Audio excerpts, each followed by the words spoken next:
मित्रों नमस्कार। आज फिर मैं एक नई मोटिवेशनल कहानी लेकर के आपके सामने आया हूँ। मित्रों, कहानी आप यदि मेरी सुनते हो तो आपको हर रोज़ एक नई कहानी मिलती है। आप कहानियों को मेरी जो कहानी है, प्रत्येक कहानी मोटिवेशनल है, इसलिए आप कहानियों को ज़रूर सुनें, वीडियो को अंत तक देखें। अंत तक देखने के बाद शेयर जरूर करें। एक बार किसी नगर में सूरसेन नाम का एक राजा था। किसी नगर में एक सूरसेन नाम का राजा था। महाराजा सूरसेन अत्यंत पराक्रमी था। उसके राज में जनता पूर्ण रूप से खुश थी।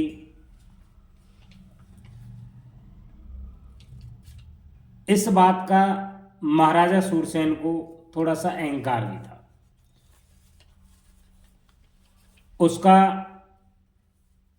उसके पास संपत्ति भी काफी थी, लेकिन अहंकार था। अहंकार की चर्चाएं भी पूरे राज में फैलती थी। एक दिन महाराजा सूरसेन को आध्यात्मिक ज्ञान लेने की सूझी कि मुझे आध्यात्मिक ज्ञान लेना है।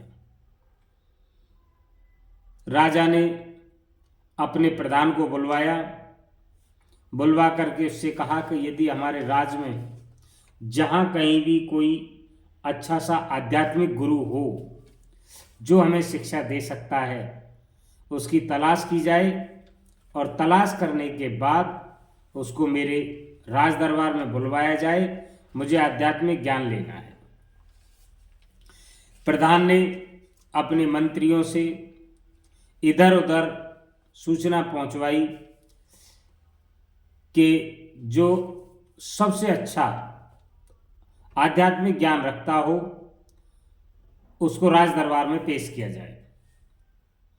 मित्रों, कहानी बहुत ही अच्छी है, अंत तक जरूर देखें। कोई भी इतना अच्छा आध्यात्मिक ज्ञानी नहीं मिला, लेकिन प्रधान को किसी ने सूचना दी कि नगर के बाहर एक कुटिया में जंगल की तरफ एक आत्मानंद महाराज रहते हैं और आत्मानंद महाराज बहुत ही बड़े ज्ञानी हैं, सर्वज्ञानी हैं। तो क्यों ना उनसे महाराज आध्यात्मिक ज्ञान ग्रहण करें। सूचना प्रधान के द्वारा राजा को पहुंचाई गई। राजा ने कह दिया कि ससम्मान आदर पूर्वक आत्मानंद महाराज को मेरे राज दरबार में लाया जाए और उनसे कहा जाए कि राजा आपसे आध्यात्मिक ज्ञान लेना चाहते हैं। जैसे ही प्रधान और प्रधान के आदमी आत्मानंद महाराज के पास पहुंचे, महाराज को राजा के बारे में सारी बात बताई, तो महाराज जी ने मना कर दिया। कह दिया कि यदि राजा को आध्यात्मिक ज्ञान लेने की इतनी ही तड़फ है तो क्यों ना राजा मेरे यहां पर आकर स्वयं अध्ययन करे, शिक्षा दीक्षा ग्रहण करे। मित्रों, ज्यों की त्यों प्रधान और उसके आदमियों ने राजा को सारी बात बताई, तो राजा स्वयं वहां से चल करके आया। राजा जैसे ही चल करके आया तो प्रधान ने उन राजा के आने की सूचना कुटिया में भिजवाई और कहा गया कि राजा आपके द्वार पर आए हुए हैं।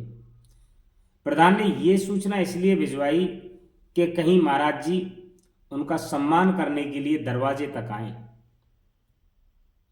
मित्रों, ऐसा नहीं हुआ, लेकिन महाराज जी अपने खुद की तपस्या में लीन थे और वो नहीं आए। राजा सूरसेन स्वयं घोड़े से उतरकर, रथ से उतर करके, और स्वयं महाराज जो गुरु महाराज थे उनकी कुटिया की तरफ पैदल पैदल चल दिए।